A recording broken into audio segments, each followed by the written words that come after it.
Hello students, আমি Moumita ma'am. আশা করি তোমরা সকলে খুব ভালো আছো। Welcome back to our channel.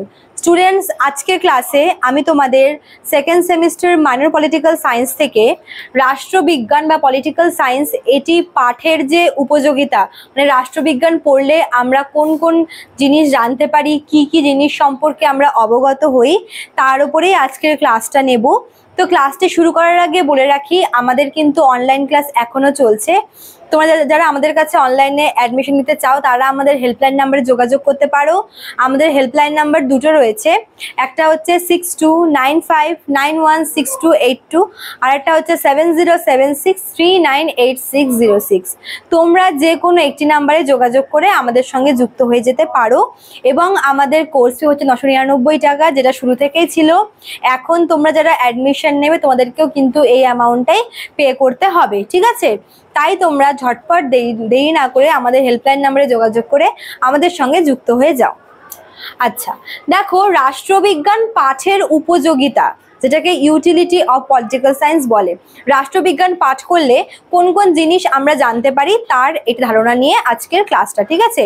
Points করে লিখেছি, পয়েন্ট ধরে ধরে আলোচনা করে দেব।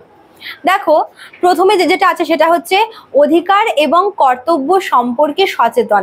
দেখো, যদি আমরা রাষ্ট্রবিজ্ঞান পাঠ করি, ঠিক আছে, দেখো আমাদের এই যে আমাদের জন্য, মানে দেশের জন্য, দেশের নাগরিকদের জন্য বেশ কিছু আইন, বেশ কিছু অধিকার কিন্তু দেওয়া রয়েছে, যেগুলো আমরা পলিটিক্যাল সায়েন্স পড়লে কিন্তু জানতে পারবো না।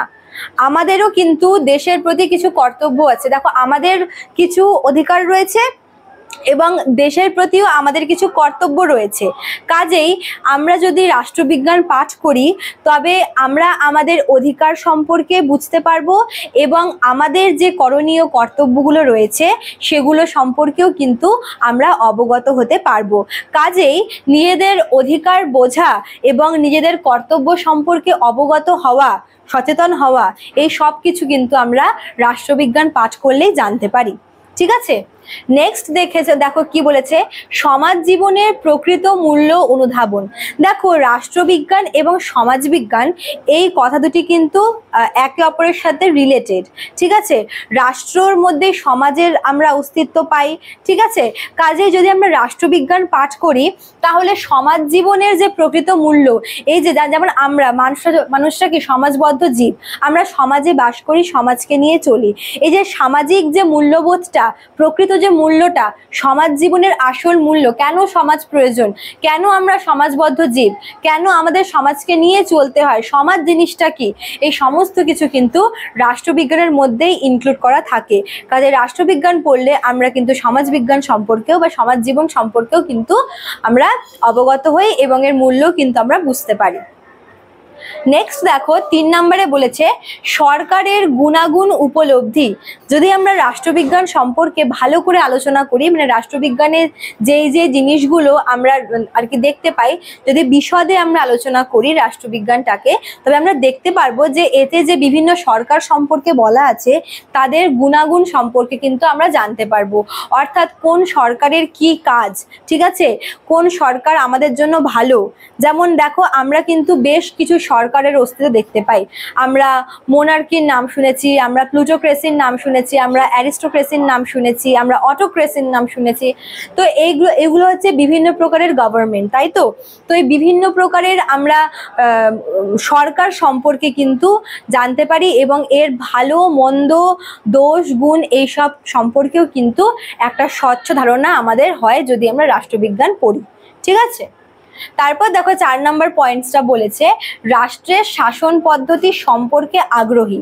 দেখো, যখন আমরা পলিটিক্যাল সায়েন্স পড়বো সেখানে রাষ্ট্রকে তথা দেশকে শাসন করার জন্য কিন্তু বেশ কিছু পদ্ধতি লিখিত রয়েছে, ঠিক আছে? আমাদের দেশকে আমরা কিভাবে চালাবো, শুধুমাত্র দেশ না, একটা ছোট্ট গ্রামকেও চালানোর জন্য কিন্তু বেশ কিছু নিয়ম শৃঙ্খলা, আইন রয়েছে। যদি আমরা পলিটিক্যাল সায়েন্স পড়তে পারি তবে কিন্তু আমরা এই সমস্ত আইন শৃঙ্খলা সম্পর্কে, শাসন পদ্ধতি সম্পর্কে কিন্তু ভালো করেই জানতে পারবো, ঠিক আছে?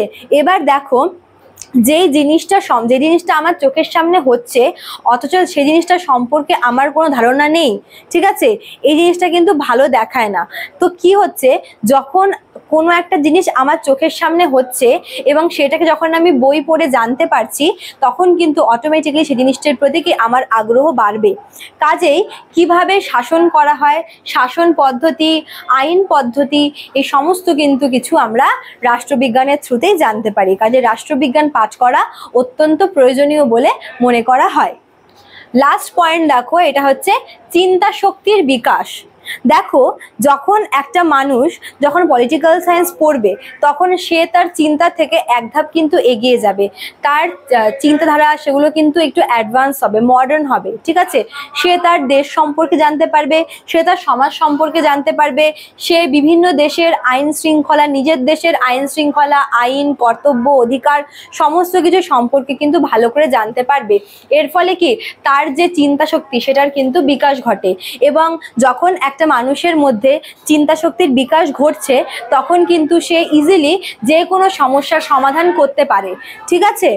তো এগুলি ছিল হচ্ছে রাষ্ট্রবিজ্ঞানের পাঠের উপযোগিতা, বা রাষ্ট্রবিজ্ঞান পাঠ করলে কি কি সুবিধা আমাদের হয়। তো তার উপরে আজকের ক্লাসটা ছিল। আশা করি তোমরা ক্লাসটি বুঝতে পেরেছো। ভালো লাগলে অবশ্যই তোমরা লাইক, কমেন্ট করবে, শেয়ার করবে। দেখা হচ্ছে নেক্সট ক্লাসে। Thank you.